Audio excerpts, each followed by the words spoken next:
Iran पर US खुफिया विभाग का एक अलर्ट आया है। 48 घंटे के भीतर हमला करेगा ईरान। ये यूएस खुफिया विभाग का अलर्ट आया है सामने ईरान को लेकर। टारगेट पर मिडिल ईस्ट में अमेरिका के बेस होंगे। मिडिल ईस्ट में हाई अलर्ट पर है यूएस आर्मी। ईरानी हमले को नाकाम करने की तैयारी वहां पर अभी पहले से ही कर ली गई है, लेकिन ईरान के परमाणु संयंत्रों पर हमलों के बाद तीसरे विश्व युद्ध का आधार तैयार हो चुका है। ईरान का परमाणु कार्यक्रम नष्ट होने के बाद रूस ने धरती के 10 देशों से एटमी ऑपरेशन का ऐलान कर दिया है। रूसी राष्ट्रीय सुरक्षा परिषद के डेप्यूटी चेयरमैन ने कहा है कि दुनिया के कई देश ईरान को परमाणु हथियार देने की तैयारी कर रहे हैं। उधर खामेनी ने बदले की कसम ली है। ईरान के पूर्व राष्ट्रपति हसन रूहानी, सलाहकार अली लारिजानी सहित कई शीर्ष ईरानी नेता खामेनी से अमेरिका के साथ बातचीत शुरू करने की मंजूरी लेना चाहते हैं, लेकिन उनसे संपर्क नहीं हो पा रहा है। माना जा रहा है कि खामेनी अमेरिका के खिलाफ जंग की तैयारी में जुटे हैं।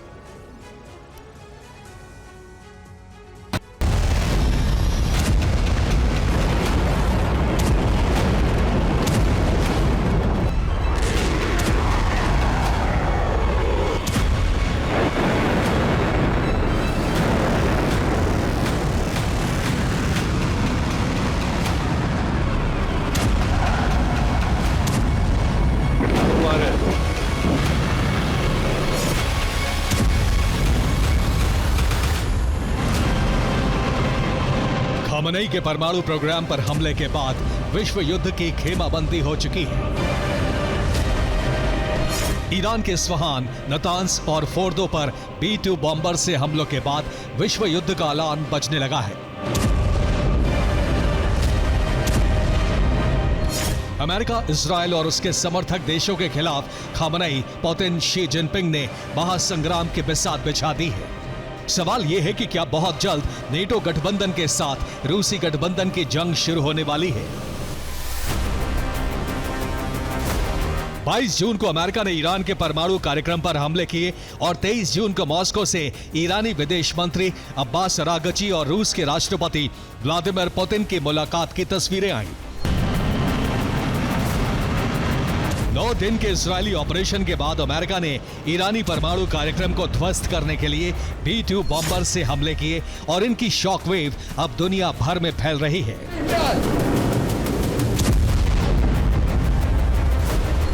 ईरान के परमाणु ठिकानों पर हुए धमाकों का असर अमेरिका में संयुक्त राष्ट्र, यूरेशिया में रूस, एशिया में नॉर्थ कोरिया और चीन तक हुआ है। संयुक्त राष्ट्र सभा ईरानी समर्थक देशों के बयानों से गूंज रही है, तो इन देशों ने ईरान के समर्थन में अमेरिका और इजराइल के खिलाफ बड़ी कूटनीतिक प्लानिंग की है। इस कूटनीति का एपिसेंटर है मॉस्को। मॉस्को से ऐलान हो चुका है कि अमेरिका के खिलाफ रूस बड़ी तैयारी में है। रूसी राष्ट्रीय सुरक्षा परिषद के डिप्टी चेयरमैन दिमित्री मेदवेदेव ने कहा है कि ट्रंप ने अमेरिका और इजराइल को नई जंग में ढकेल दिया है। कई देश ईरान को परमाणु हथियारों की सीधी आपूर्ति के लिए तैयार हैं। दिमित्री मेदवेदेव ने जो कहा है उसके बहुत बड़े मायने हैं।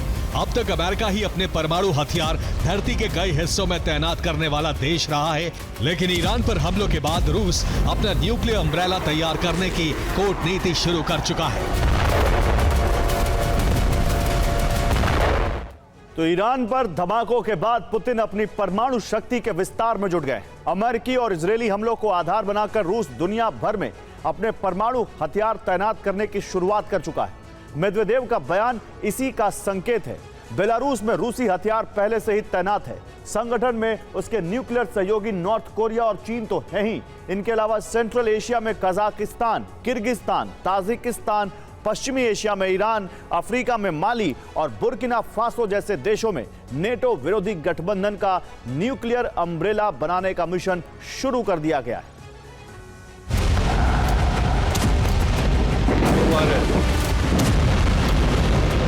रूस ने अमेरिकी हमलों को वैश्विक अर्थव्यवस्था की तबाही का आधार बताया है, क्योंकि ईरान अब स्ट्रेट ऑफ हॉर्मुज को बंद करने पर विचार कर रहा है। रूस ने कहा है कि अमेरिकी हमलों से पूरी दुनिया पर बुरा असर होगा। अगर ईरान स्ट्रेट ऑफ हॉर्मुज बंद करता है तो अमेरिका भी नहीं बचेगा। पूरी दुनिया की नजर में दोषी अमेरिका होगा।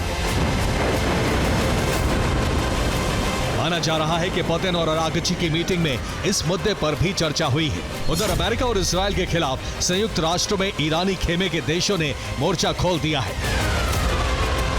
संयुक्त राष्ट्र सुरक्षा परिषद की आपात बैठक में ईरान ने कहा है कि जवाब देने का तरीका और वक्त हमारी फोर्सेस तय करेंगी। रूस ने कहा है कि अमेरिका ने बारूद का पिटारा खोल दिया है। इस पिटारे से कितना बड़ा विनाश निकलेगा कोई नहीं जानता है। चीन ने कहा है हमलों से अमेरिका दुनिया में अपनी विश्वसनीयता खो बैठा है। नॉर्थ कोरिया ने कहा है कि अमेरिका इजरायली साम्राज्य विस्तार का ध्वजवाहक बन रहा है। रूस चीन का खेमा अमेरिका और इजरायल के खिलाफ बड़ी जंग की तैयारी में है। रूस के राष्ट्रपति चीन की लंबी यात्रा पर जाने वाले हैं।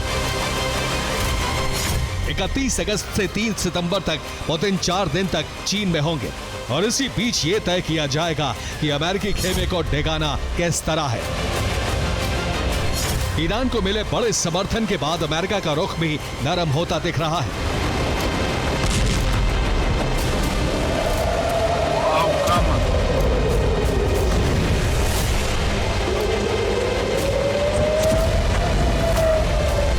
विदेश मंत्री मार्को रूबियो ने कहा है कि ईरान परमाणु ऊर्जा संयंत्र चला सकता है लेकिन यूरेनियम एनरिचमेंट नहीं कर सकता है।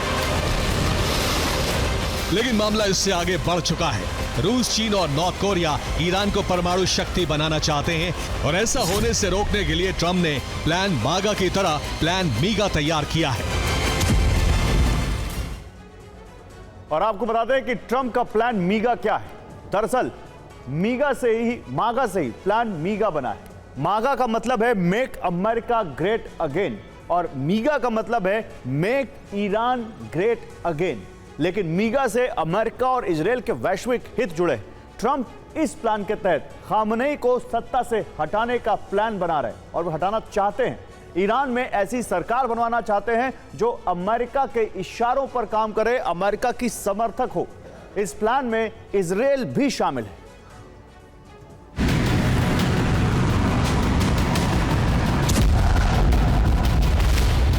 अमेरिका के इस प्लान पर मोसाद ने काम शुरू कर दिया है। रिपोर्ट है कि ईरान में अमेरिका और इजराइल समर्थकों को खामनेई के खिलाफ एकजुट किया जा रहा है।